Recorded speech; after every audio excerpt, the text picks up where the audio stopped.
At the tail end of his 90-minute meeting with Russian President Dmitry Medvedev Monday, President Obama said that he would have more flexibility to deal with controversial issues such as missile defense, but incoming Russian President Vladimir Putin needs to give him space. The exchange was picked up by microphone as reporters were let into the room for remarks by the two leaders. The exchange. President Obama speaking. On all these issues, but particularly missile defense, this can be solved, but it's important for him to give me space. President Medvedev. Yeah, I understand. I understand your message about space. Space for you. President Obama. This is my last election. After my election, I have more flexibility. President Medvedev. I understand. I will transmit this information to Vladimir.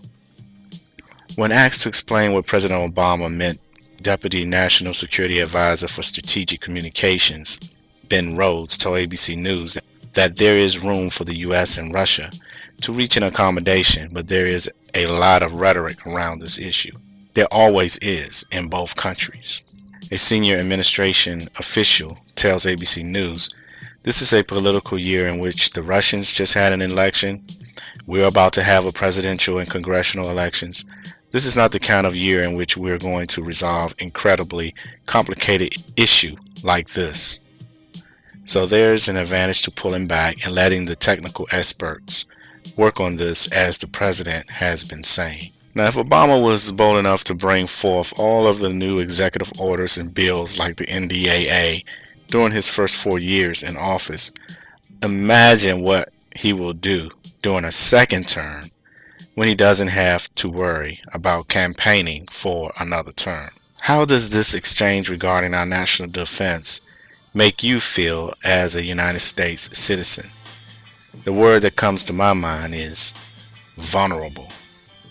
Also, given all the talk in the news about what's going on in Syria and how the Russians and the United States are supposedly on opposite sides of this matter, doesn't the extremely warm exchange between the two dignitaries seem odd and contradictory to all of the developments in the press? Or maybe it's just me.